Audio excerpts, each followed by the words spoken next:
want to know which planet was causing your suffering? How about Earth?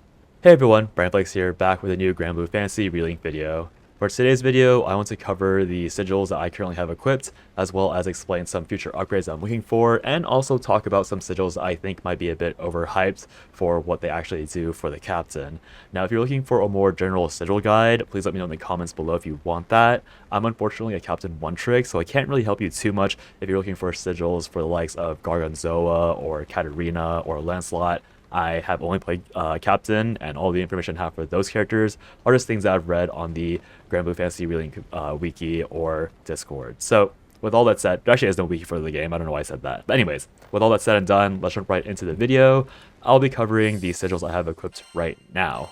So right now you can see that I have 4 damage cap sigils. That's because my Wrightstone on my weapon isn't the coveted 10 crit, 7 damage cap, 5 damage cap. Technically, I could mod that into my game, and I know plenty of people that have modded into the game, but I personally don't want to mod it just because I kind of like having a quote-unquote clean account. I know it's not a big deal in the end, but that's the reason why I'm running 4 damage caps. Obviously, if I hit that 10-7-5 beautiful Wrightstone that, once again, it's more likely modded if you see on a character, I will be replacing a damage cap with something else that will help me out, that'll help me round out my build, and I'll cover those sigils that I would upgrade with later in the video. So all my damage cap sigils, I'm going to have improved dodge, quick cooldown, potion hoarder, and guts. So the reason why I have improved dodge on all my damage caps, so first of all, I guess just do a brief sigil summary or explanation.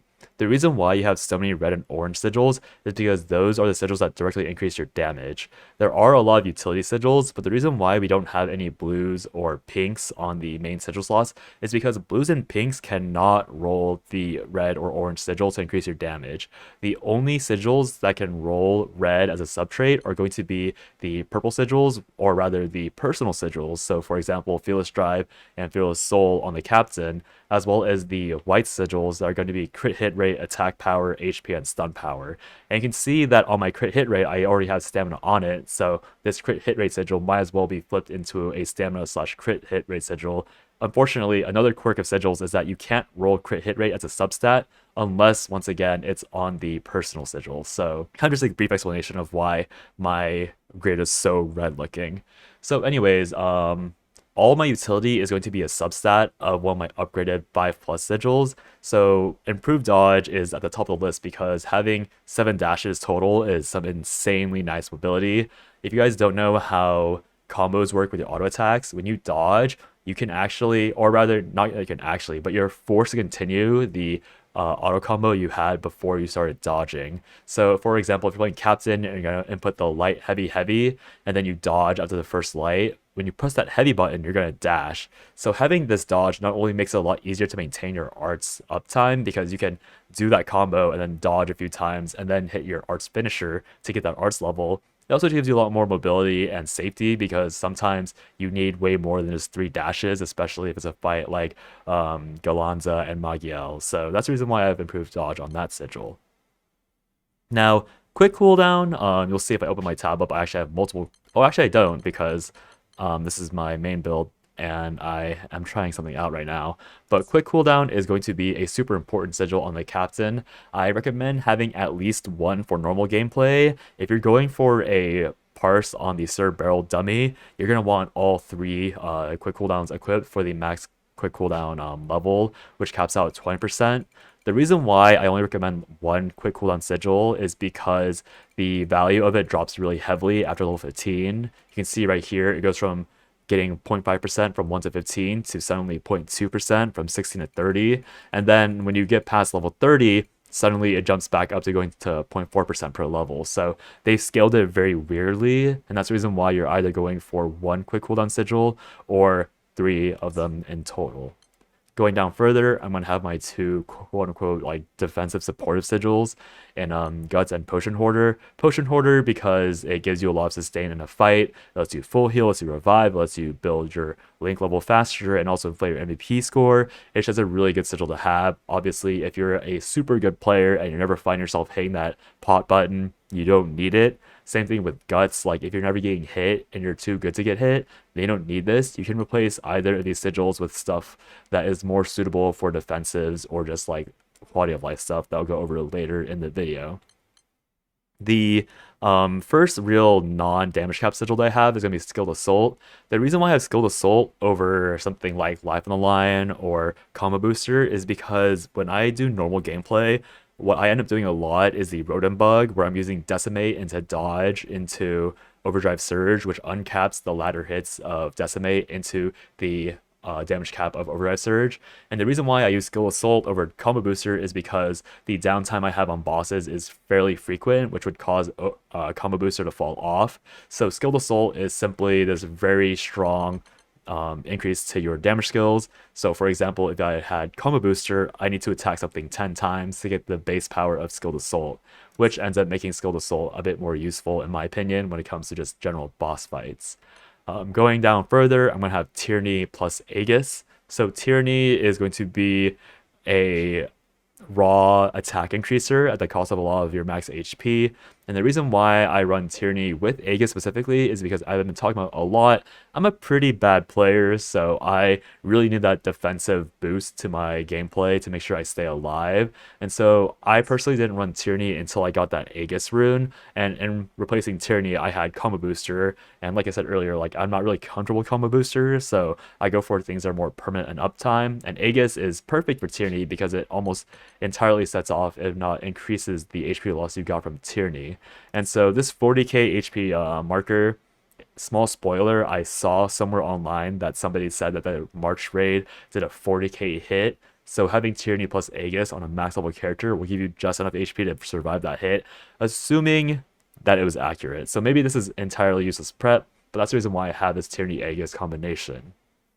So now we get into this part where I'm running with very nice to have sigils. So these supplementary damages, these are very, very rare. They can only be got from Zathba's appraisals from the CURIO's drops. So what these do is they're going to give your damage a chance to do 20% extra damage. And so while this is based on the damage you deal, meaning that it is entirely based on your upper damage cap of anything you do, it is theoretically a way to get around that damage cap and just multiply your damage in a way that you wouldn't be able to get from something like Life on the Line or something like a Combo Booster if you're already hitting damage cap on everything you do. So supplementary damage is super, super useful if you're just trying to, if you're already like at the peak of your build and you're trying to go higher. I'm just running it just to see how it feels. This supplementary 4, I'd rather be a supplementary 5, but a friend of mine on Discord was like, talking about how it might be interesting to run supplementary 4 plus because you get the sub trait, and if you ran 3 supplementary 5s, then you're just getting like the damage boost, but you might get a sub trait that might be useful. It's a lot of whatever. This supplementary damage could also be the damage booster that I was talking about earlier. So now we're going to talk about Uplift, which is kind of new on these lists. I think Uplift is really going captain because the captain naturally builds her SBA gauge very, very quickly. I know a few people kind of disagree or kind of have different opinions on how useful Uplift is, but the reason why I value Uplift more than quick cooldown is purely because the SBA gauge gain increase per level is linear at 0.5% per level. Now, of course, there's this argument with school cooldown since it's a percentage and it's not that item haste that League of Legends and other games use, that each point of skill cooldown is more effective than the last because of how base CDs work and increases work and all that. And I know that's a thing, and I'm just thinking that Uplift is probably more useful because I've had a lot of fights and dungeons where I'm at 98%, and if I had that little bit more Uplift, if I had a little bit more SBA gauge, I could have saved the entire party like 3 or 4 minutes because of a force enragement mechanic or something else. So that's why I'm running Uplift in my general use build. In my actual like Sir Barrel parsing build, I don't try and run Uplift at all because usually you can only build 1 SBA gauge every 60 seconds to begin with. So Uplift in that regard is way less useful to have an excessive amount of. You just need that 1 Uplift sigil in that parsing fight to hit that 100% gauge by the time you need to cast it at the very, very end of that parsing run. So going forward, gonna talk about War Elemental. War Elemental is the very similar idea as supplementary damage, where it simply gives you a damage boost based on the fact you have elemental advantage. And the really cool thing about War Elemental is that it's just going to also increase your damage cap. So if you go into Sir Barreled and you hit Sir Barreled and then you equip War Elemental and hit Sir Barreled, you're going to see that you do 20% more damage. And that's really insane because it's essentially the effect of all 3 supplementary damages at level 5 being equipped for just 1 sigil slot. So again, War Elemental is going to be from Zath Plus Appraisals under the Curio drops. It's going to be a lot more common than a Supplementary 5+, and it's generally more common than Supplementary Damage 5 in general. So you're going to want to grab this as soon as you can. It's going to be a huge boost to your damage output, and even if you match the element of a boss, a lot of the late game bosses, even now, have been swapping elements randomly during the fight. So even though you might say like, oh, the Quake dial's Earth and I'm Wind, so I counter it, I think. Proto Bahamut, for example, swaps elements like 3 times. So War Elemental is going to be good no matter what in that fight, because even if you have type advantage at the beginning, you won't have it at the end, and you lose that 20% and blah, blah, blah. So that's why War Elemental is there. Now, crit hit rate, we discussed very briefly with how the like color of the Wrightstones and the secondaries that can be rolled worked. And the reason why I'm using crit hit rate with stamina is purely because I have a bunch of them, and it's a matter of convenience. I actually already disenchanted one of these crit hit rate plus stamina sigils. Probably by an error, I could have equipped it to another AI, but just to start talking about upgrades a bit early, you could argue that crit hit rate plus damage cap is a much better sigil to have, and with that, I could slap on a stamina sigil up here and then replace that with the stamina sigil and guts.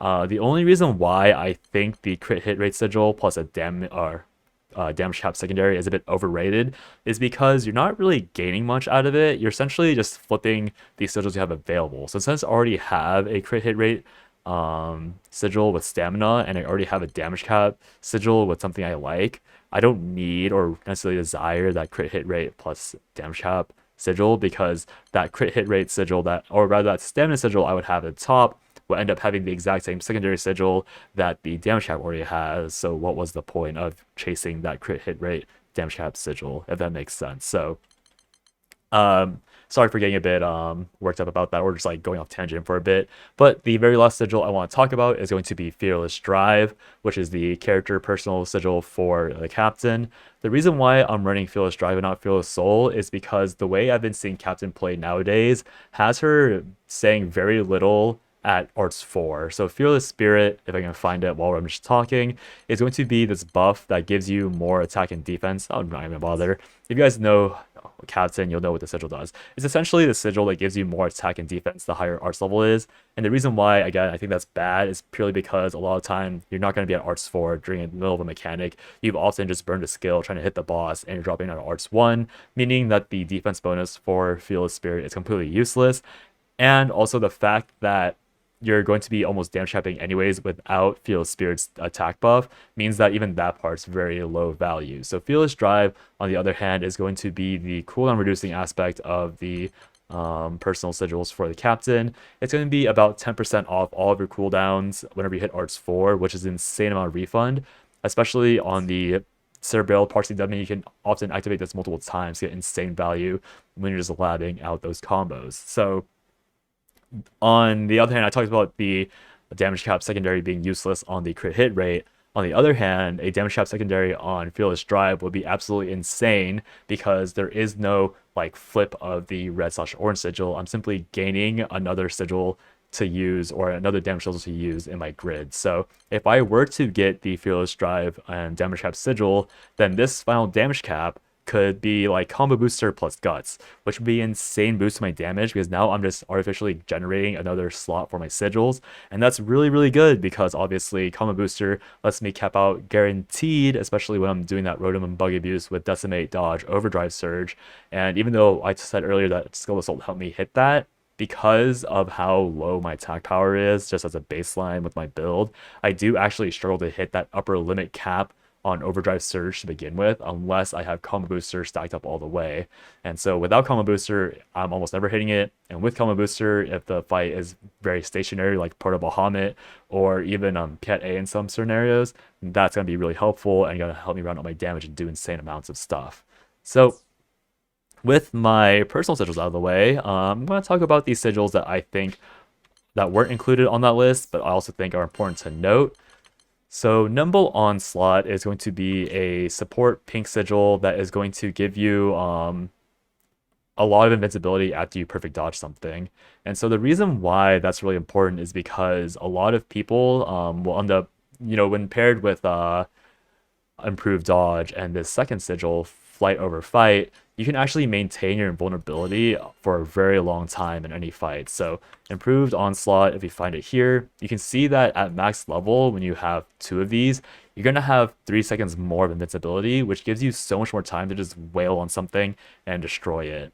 I think the correct version of this is Nimble Wrath, but I don't have that sigil right now, and I don't know what the exact effects are off the top of my head, but I just wanted to tell you about this because it is something that a lot of late game players will run. Like if you talk to any modders that have custom built their build to the absolute perfect scenario, it's going to be Nimble Onslaught, it's going to be Flight Over Fight, it's going to be Glass Cannon, it's going to be all these sigils that really work, you have a strong defense, and really work out kind of cheesy mechanics because you're going full immune and lowering the downside of being hit, or even lowering the chance of being hit to begin with. So Flight Over Fight, I've been talking about the sigil, I haven't actually talked about what it does. It is essentially a special effect sigil where your attack power is dropped very heavily, but every time you dodge something, it's going to be a perfect dodge, which obviously pairs very well with stuff like Nimble Onslaught, because that means instead of just getting a dodge and like maybe get hit the very next frame, you're getting that guaranteed invincibility from dodging, and that's really insane. Obviously, it does come with a pretty severe detriment, but because of how obscenely powerful these late game builds can be, you don't actually care too much about the attack debuff because you're going to have something like Glass Cannon, which will increase your damage cap and your attack power, and just round out your stuff and kind of mitigate that aspect of Flight Over Fight. In fact, I think the way that Glass Cannon works, I'm pretty sure that Flight Over Fight isn't an active debuff. If I take it off, you can see that my attack power pops right up to 1300. So compared to something like Glass Cannon, oh yeah, Glass Cannon is also off the base. So interesting. I actually didn't know that. You can tell that I haven't used some of these effects very often, but just to like talk about something that I know for a fact works this way. So if I hover over stamina, if I can find it, you're going to notice how it doesn't move my attack power at all. It's because stuff like stamina is a in-game buff, whereas something like Tyranny or Glass Cannon is going to be a pre-game buff, if that makes sense. So stamina is going to multiply your attack power back up to a much higher amount. Same thing with life on the line. And so that's how you balance out the detriment or the downside to Flight Over Fight, and that's why you see it a lot on extreme late game builds. And then Glass Cannon I talked about earlier is going to be one of the other methods of lowering or increasing your damage cap. Obviously, it comes with an insane downside of getting you dizzied every time you get hit. But once again, as I discussed earlier, with Nimble Onslaught and Flight Over Fight, that downside is essentially mitigated to the point of not even being a big deal.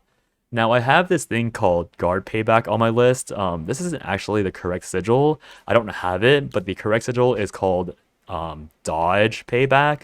And Dodge Payback is going to be the exact same thing as Nimble Onslaught, where when you dodge something, you're going to get an insane power boost. So this is another way to mitigate the effect of Flight Over Fight. So when you dodge something, so this one says guard obviously, but when you perfect dodge, instead of getting, you're also going to get rather the attack buff and the stun gauge fills. So that's the reason why, again, Flight Over Fight can be very easily worked around, because stuff like guard payback can make up for that difference. Now, we also have life on the line. I think this is also a CURIO only sigil, but this is another effect that boosts your attack at the cost of losing something. And essentially what it does is that it's just going to let you not get healing from your allies. And this is also going to be a post fight buff. So this also will heavily mitigate the effects of Glass Cannon, because it'll be in the game, you get that buff. Unfortunately, I've heard that this stacks additively with Combo Booster, which sounds weird to in my head, but that's just how it works. If you don't know what I mean, it's just like the idea that certain buffs will either multiply off each other. So like Stamina and Tyranny, if they're both 50%, you're going to get a total of like 125% instead of 100%, something like that. I don't know what the actual math is, but that's like kind of what you're working with multiplicative bonuses, whereas what I talked about earlier, like 50 plus 50 being 100, that's additive, so you get a bit less of a bonus. Not the biggest deal when you're capping anyways, but it's just something to be aware of as you're slowly building out your grid from the ground up. And then Combo Booster, I've talked about a lot. Just a really good sigil to have, especially during dummy parses, because it helps you cap out very easily if you have a lot of lead up into your big burst. Link Together is going to be another decent sigil to use. This will increase your damage dealt by your Link attacks, Chain Burst, and SBA or Skybound arts. Again, not the biggest deal because it doesn't actually increase your damage cap, but for stuff like your SBA, it's actually kind of hard to hit that upper limit without Link Together to begin with.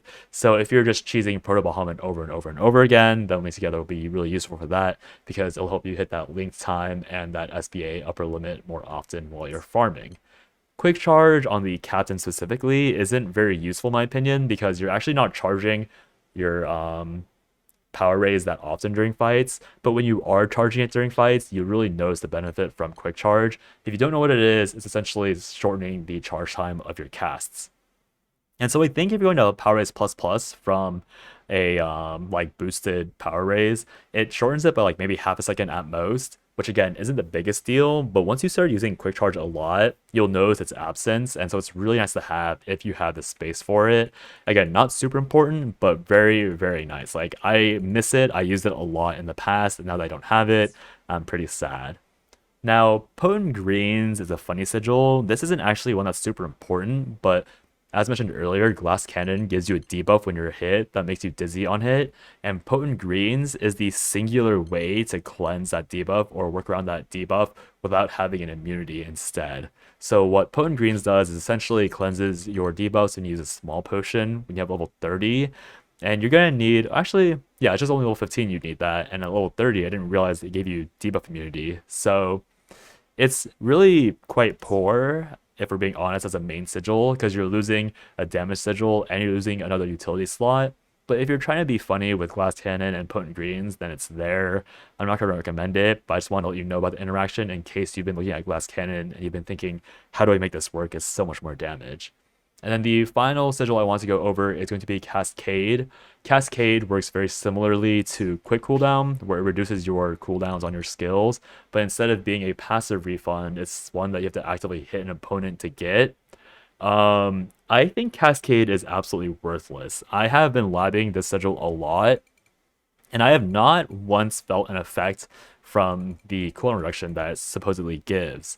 Now, I have been told that it works on Catalina, and I have been told that this is somehow bugged in Training Dummy, which doesn't really make sense because the Catalina mains have labbed out Cascade and found it to be useful, but then apparently it's bugged for Captain. So I don't really know what the issue is. All I know is that Cascade, whatever the effect is, as you can see on the tooltip, it says that it has a different effect based on the attack type. So I'm just wondering if the devs missed a 0 when they coded for Captain's attacks or something, because I cannot find a difference. Like, I can find the smallest difference when I tested it on Stall, which has a base cooldown of 100 seconds, and even on a base cooldown of that extremely high, it doesn't really do much. So we'll see where they go with that in the future, if they bug fix it or if it's just intended and it's just worthless on certain characters like Captain. But anyways, that will be it. There are many, many more sigils in the game that I could cover, but these are the ones that I think are the most important. Stuff like, you know, Concentrated Fire, Lucky Charge, Combo Finisher, like, they're not very useful for the Captain because she doesn't really use the stuff involved in those sigils. So if you're curious and wanting to explore, then go ahead and read all of them. These are just the sigils that I think are notable for the Captain specifically. But yeah, hopefully this video wasn't too rambly. I know I kind of like mumbled a bit about certain things here and there, but hopefully it was still educational and hopefully you guys learned something from it. Hopefully you guys have a good day or night wherever you are, and see you guys next time. Bye bye.